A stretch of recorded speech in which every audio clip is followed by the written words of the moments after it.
आज कई युगों के बाद तुम्हारी माँ निश्चिंत होकर सोई है।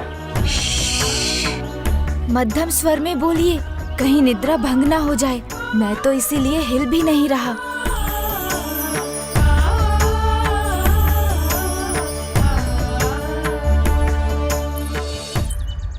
ये कैसी भूल कर रही हूँ मैं। एक माता से उसकी ममता का सुख छीनने का प्रयास कर रही हूँ। नहीं नहीं, ये अनुचित है।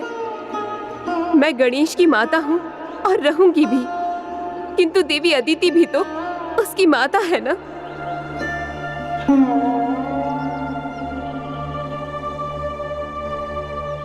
प्रेम की यही रीत है, त्याग और समर्पण। जहाँ ये दोनों है, वहीं प्रेम पनपता और बढ़ता है। पुत्र, तुम्हारी पूर्व जन्म की माता बहुत त्याग, बहुत प्रतीक्षा कर चुकी है। अब त्याग और प्रतीक्षा करने का समय मेरा है।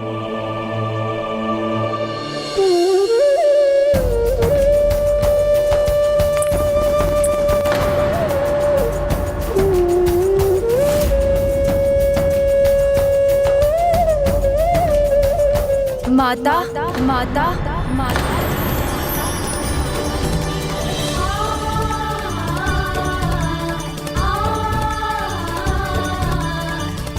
माता, माता,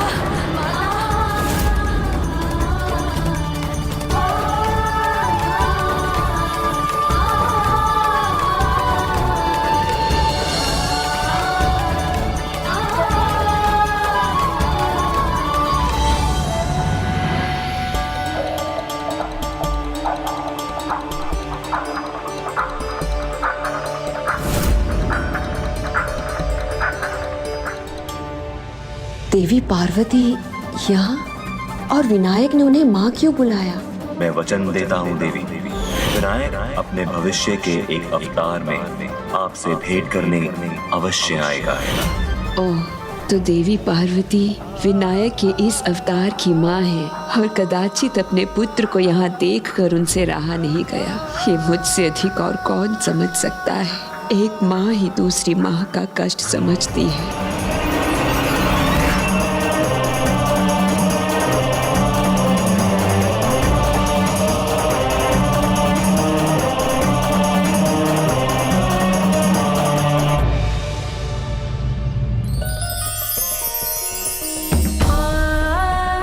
पुत्र,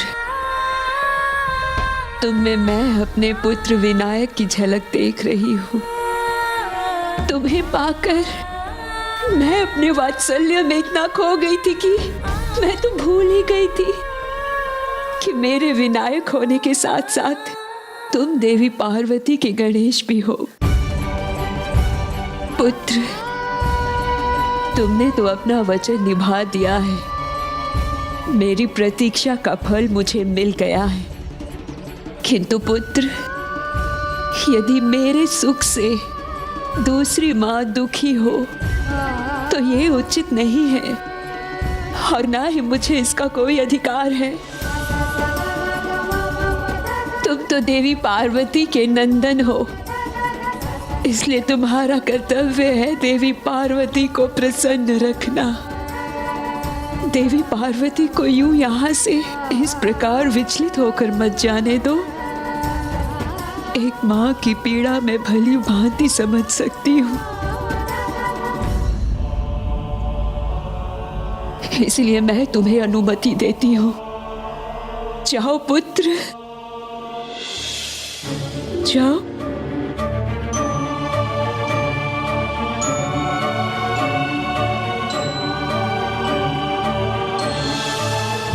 माता,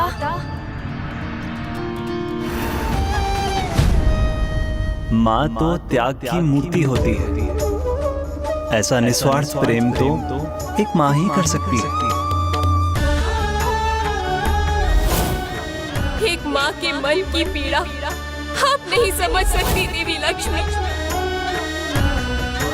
मेरा पुत्र, मेरा गणेश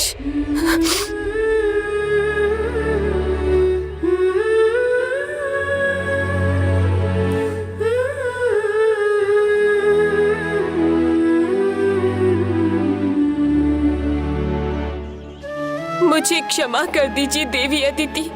मैं स्वयं को रोक ही नहीं सकी।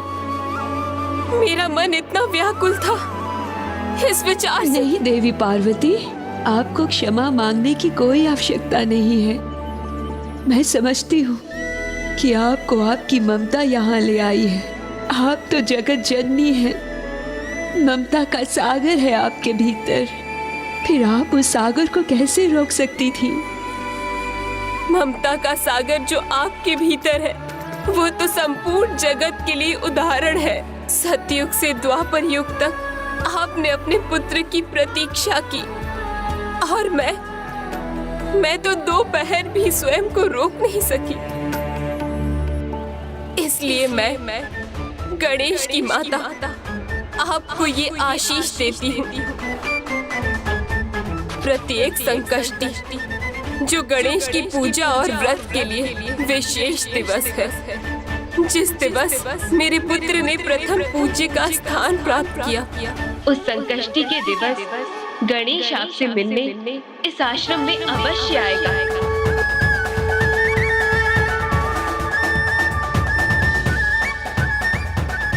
और पुत्र गणेश, तुमने भी अपनी माता की ममता का जैसा मान रखा है वो भी अनूठा है, अद्भुत है। इसलिए पुत्र, मैं तुम्हें भी आशीष देती हूँ।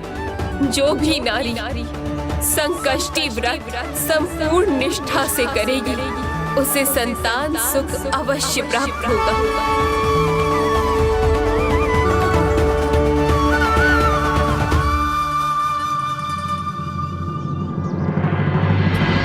पुत्र, अभी तो हमें यहाँ से प्रस्थान करना होगा।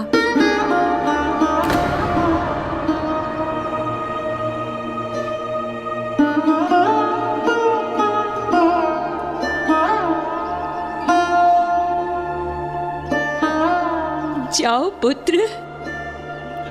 देवी पार्वती तो तुम्हारे इस अवतार की माता है, इनका पूरा अधिकार है तुम पर। और फिर जगत जननी ने तो मुझ पर एक विशेष कृपा की है। प्रत्येक संकष्टी तुम्हारा साथ मिलने का आशीष देकर मैं बड़े ही उत्साह के साथ तुम्हारे लिए व्रत रखूंगी पुत्र, और तुम्हारे आने की प्रतीक्षा करूंगी मैं।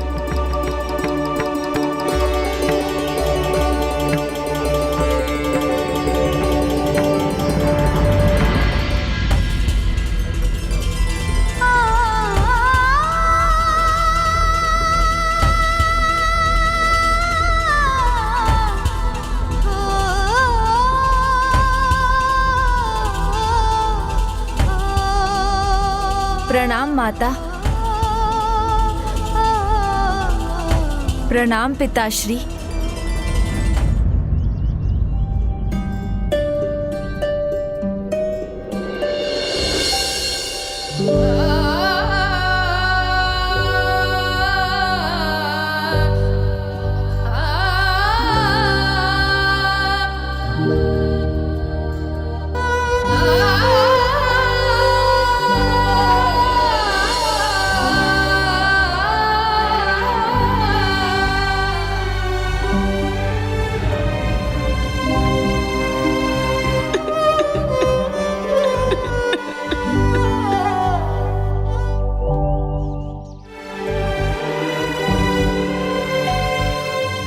क्या हुआ प्रिय?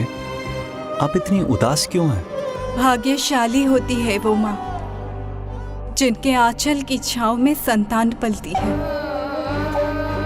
देवी अदिति और देवी पार्वती दोनों को ये सुख प्राप्त है। देखिए ना स्वामी, किस प्रकार माँ और पुत्र एक दूसरे का हाथ थामे जा रहे हैं।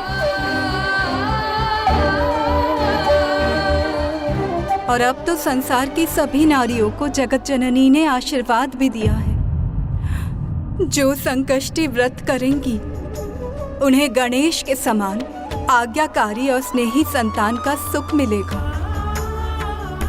परंतु हम देवियों का क्या प्रभु, जिन्हें उन्होंने आशीष नहीं माँ बनने के सुख से वंचित रहने का अभिशाप दिया। तो क्या वो उस श्राप को लौटाकर मुझे संतान सुख का वरदान देंगे? मैं सभी देवताओं को ये श्राप देती हूँ कि देवियाँ भी अपनी संतान को जन्म नहीं दे सकेंगी।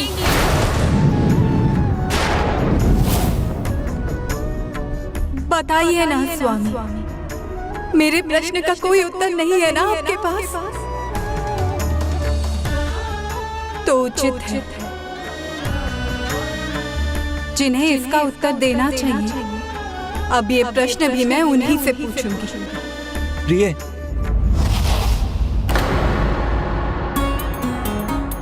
पुत्र, तुम्हें देवी अदिति के हाथों के बने लड्डू बहुत स्वादिष्ट लगे थे ना? तो पुत्र, मैं सोच रही हूँ अब मैं तुम्हारे लिए मोदक बनाना बंद ही कर देती नहीं हूँ। माता, ये क्या कह रही हैं आप? लड्डू तो विनायक को भाते थे, किंतु मुझे तो आपके हाथ के मोदक ही सबसे स्वादिष्ट लगते हैं। पुत्र, मैं तो परिहास कर रही थी। मैं तुम्हारे लिए मोदक अवश्य बनाऊंगी।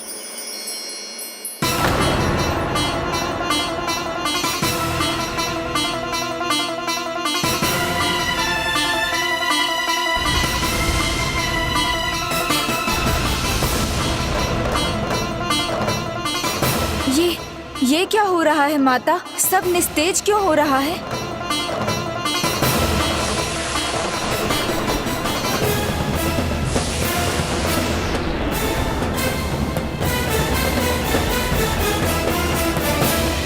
प्रकृति का सौंदर्य फीका क्यों हो रहा है? ऐसा इसलिए है देवी, क्योंकि संसार में जो शोभा की स्रोत है, जो ऐश्वर्य और समृद्धि की देवी है, वो अत्यंत दुखी है। जब एक स्त्री के भीतर ममता का सुख पाने की इच्छा जाग जाए और वो उसे प्राप्त न हो, तो विचलित होना तो स्वाभाविक है देवी। ऐसा ही देवी लक्ष्मी के साथ हुआ है। एक माँ के मन की पीड़ा आप नहीं समझ सकती देवी लक्ष्मी। ये तो मेरी ही भूल का परिणाम है। ममता के बहाव में मैं इतना बह गई कि अपने शब्दों से देवी लक्ष्मी को आहत करती रही। अब मैं उन्हें कैसे समझाऊं? क्या बोलकर मनाऊंगी मैं देवी लक्ष्मी को? ये तो आपको भी याद है कि संसार में कुछ भी अकारण नहीं होता। इसके पीछे भी अवश्य कोई बड़ा कारण छिपा है।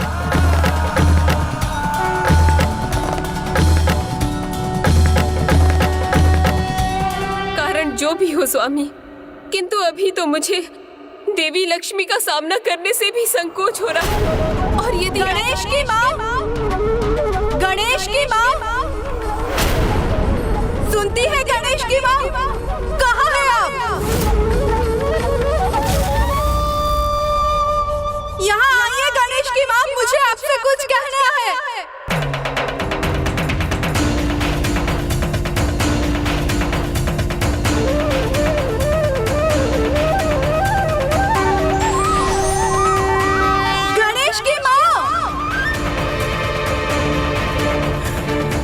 प्रिय,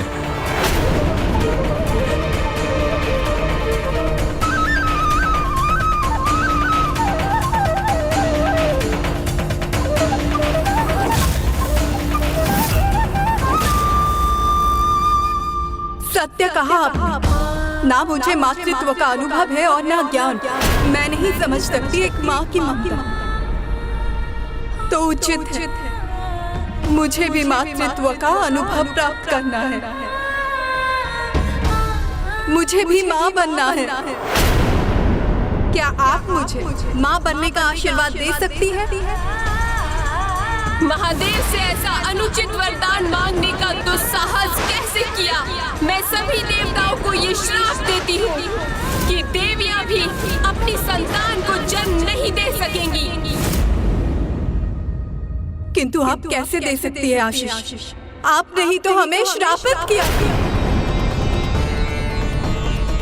कहिए, क्या आप अपना श्राप लौटाएंगे?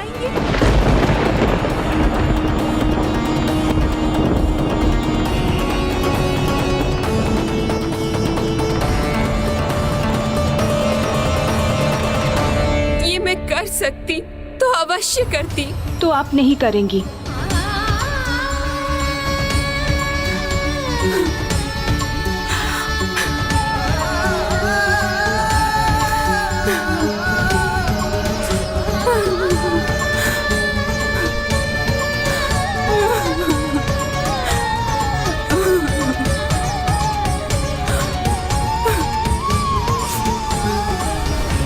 दुखी नहीं, मुझे सुखी होना है देवी पार्वती। मुझे मातृत्व का सुख प्राप्त करना है। मैं उससे क्यों रहूं वंचित? बताइए आप।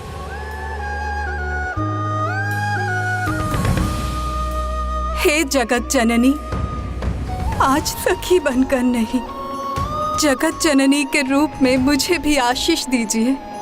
जिस प्रकार आपने गणेश की संकष्टी व्रत और पूजा करने वाली संसार की प्रत्येक नारी को आशीष दिया है, उसी प्रकार मुझे भी कृपा कर आशीष दीजिए माता।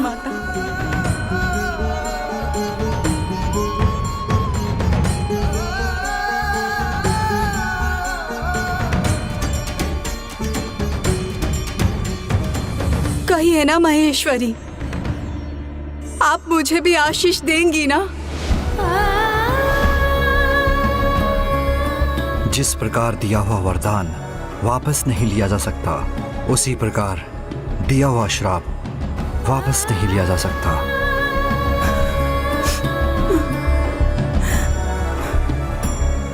ये तो आप भी जानती हैं देवी, श्राप से सभी देवियां प्रभावित हुई, केवल आप नहीं। किंतु जब हृदय में आशा के दीप जलते हैं, उसके भाग्य के दीप भी जल उठते हैं। जब एक स्त्री के भीतर ममता का सुख पाने की इच्छा जाग जाए और उसे प्राप्त ना हो, तो ऐसे विचलित होना स्वाभाविक है। देवी लक्ष्मी के साथ भी यही हो रहा है, जिससे संसार प्रभावित हुए बिना कहाँ रह सकता है। किंतु जब हृदय में आशा के दीप जलते हैं, तो भाग्य के दीप भी जल उठते हैं। उसके श्रेष्ठ उदाहरण हैं कार्तिकेय और गणेश।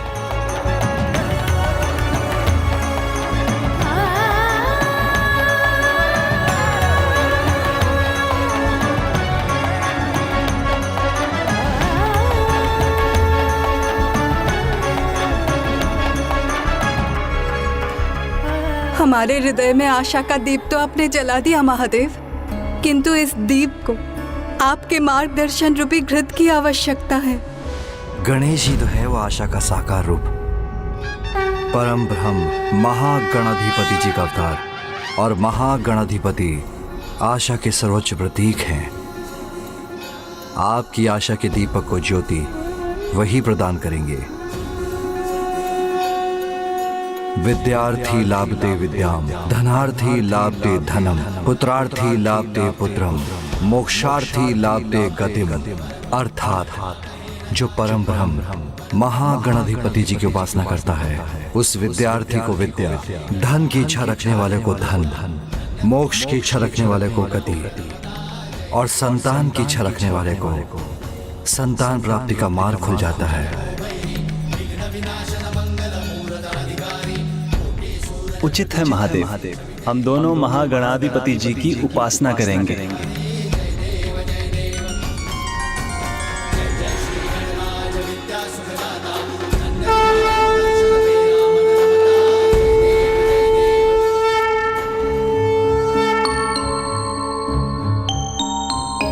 हमें दर्शन प्रदान करने के लिए आपको कोटि कोटि धन्यवाद। कल्याण हो। हे प्रभु, हे देवव्रत, हे सिद्धिदाता, जो सभी को ज्ञान, सफलता और समृद्धि प्रदान करते हैं। हे वरदान देने वाले वरा गणपति, मुझे भी माता बनने का वरदान प्रदान कीजिए। हे देवी लक्ष्मी, आपकी ये मनोकामना अवश्य पूर्ण होगी, किंतु उसके लिए आपको विधिवत अष्टविनायक की परिक्रमा यात्रा पूर्ण करनी होगी। क्योंकि जो भी भक्त ऐसा करता है, मैं उनकी इच्छा अवश्य पूर्ण करता हूँ। प्रभु, अष्टविनायक की यात्रा करना तो मेरे लिए परम सौभाग्य होगा, परंतु आप अष्टविनायक यात्रा की विधि का मार्गदर्शन कीजिए। अष्टविनायक यात्रा की विधि तो अत्यंत सरल है। इस यात्रा में पूर्ण श्रद्धा से बिना कहीं रुके और बिना कहीं और जाए, यथाशक्ति से दान पुण्य करते हुए अष्टविनायक कथा का वाचन और श्रवण के साथ सदाचार और सात्विक जीवन के नियमों पर स्थिर रहकर जहां से यात्रा आरंभ हो, वहीं उसका अंत करना होता है। यात्रा के आरंभ और अंत में गुरुओं और ब्राह्मणों को भोज कराना भी अनिवार्य है। अब आप निष्ठा से इस यात्रा को पूर्ण कीजिए, तब आपका मनोरथ अवश्य सिद्ध होगा।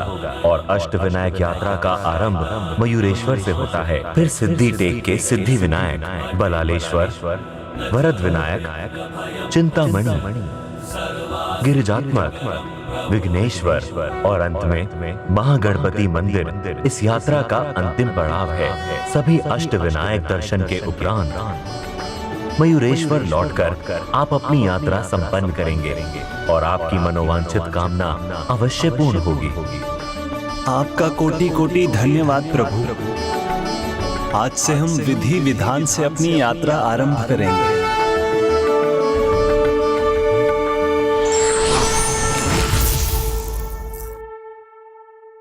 सप्त ऋषियों को भोजन और दान के बाद हमारी यात्रा आरंभ होगी।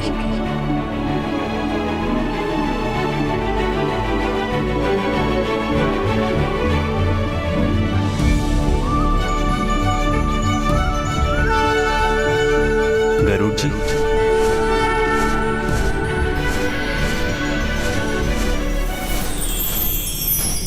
चलिए गरुड़ जी।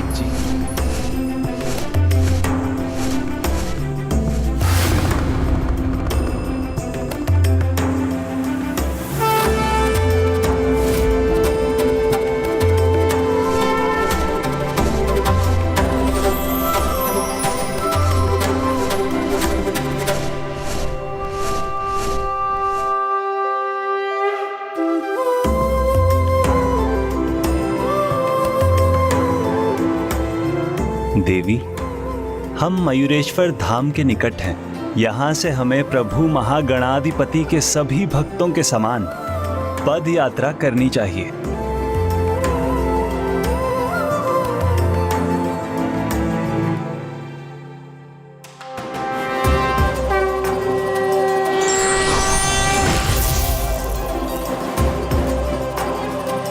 अवश्य स्वामी, सभी भक्तों के समान इस भक्ति यात्रा में जाना तो मेरा परम सौभाग्य होगा।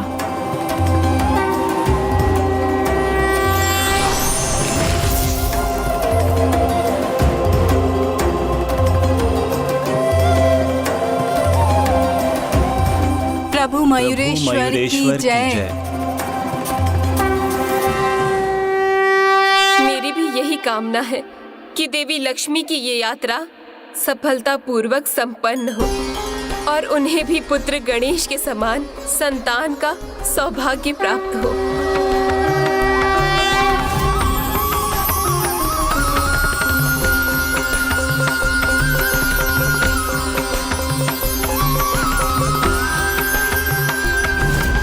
विधि का विधान तो अटल है।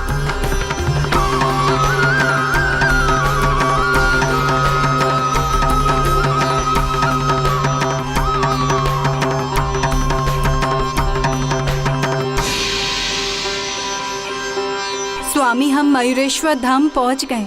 अब यहाँ से हमारी यात्रा आरंभ होगी।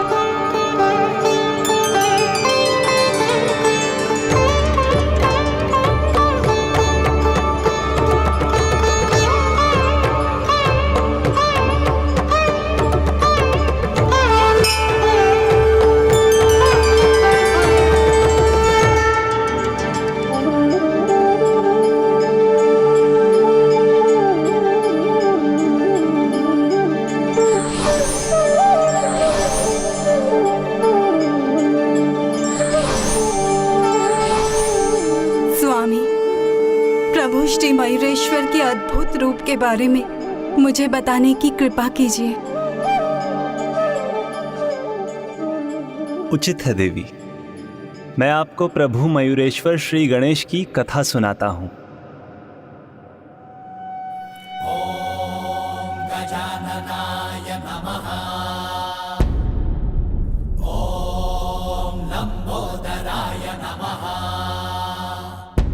आइए देवी, आसन ग्रहण कीजिए।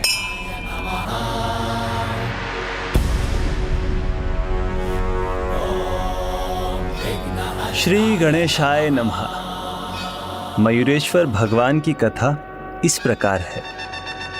सतयुग में ऋषि कश्यप और देवी अदिति के पुत्र के रूप में महोत्कट विनायक अवतार लेने के बाद प्रभु महागणाधिपति जी त्रेता युग में ऋषि गौतम और देवी अहिल्या के आश्रम में महादेव और पार्वती के पुत्र के रूप में अपने मयूरेश्वर श्री गणेश अवतार में अवतरित हुए।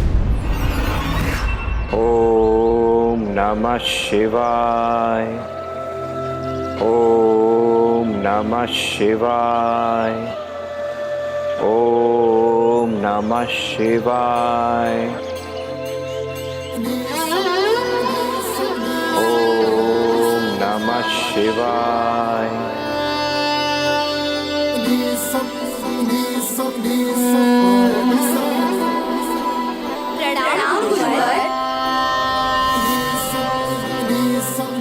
ऋषि कश्यप और देवी अहिल्या सभी शिष्यों को किसी भी प्रकार के भेदभाव के बिना ज्ञान प्रदान करने के साथ धर्म का प्रचार करते थे, किंतु धर्म और अच्छाई का संतुलन बिगाड़ने अधर्म और दुष्टता का जन्म होने वाला था। भगवान अधर्म को मिटाने, अच्छाई और बुराई में संतुलन स्थापित करने के लिए ही अवतार लेते हैं देवी। और अब ऐसा समय था जब संसार में बुराई फिर अपना शीश उठाने वाली थी। शौनक ऋषि के सुझाव पर असुर राज चक्रपाणी और उनकी पत्नी उग्रा पुत्र प्राप्ति की कामना में सूर्य देव की तपस्या आरंभ कर चुके थे। ओम सूर्याय नमः। ओम सूर्याय नमः। किंतु जब उनकी तपस्या उनके चरम पर पहुंची तो महारानी उग्रा से एक भूल हो गई। जब दोनों पति पत्नी को सूर्यदेव के दर्शन प्राप्त होने लगे तो उनकी पत्नी सूर्यदेव के तेज से इतनी प्रभावित हुई कि एक पल के लिए उन्हें सूर्यदेव उनके पति के रूप में दिखने लगे। ओम सूर्याय नमः।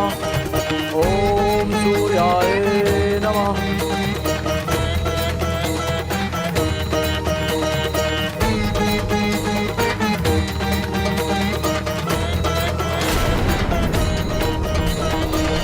क्या हुआ प्रिय?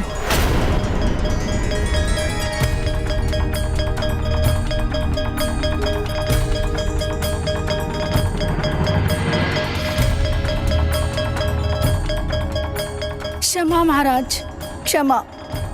तपस्या करते करते अचानक मुझे क्षणिक आभास हुआ जैसे आपके स्थान पर स्वयं सूर्यदेव हों, किंतु ये उचित नहीं है। रानी उग्रा सूर्यदेव के तेज से प्रभावित थी और सूर्यदेव की कृपा भी उन पर हुई, किंतु रानी उग्रा की इस भूल के कारण उनका पुत्र सिंधु क्रूरता का अभिप्राय बनने जा रहा था एवं सिंधु के आतंक का अंत करने महागणाधिपति अपना मयूरेश्वर अवतार लेने जा रहे थे।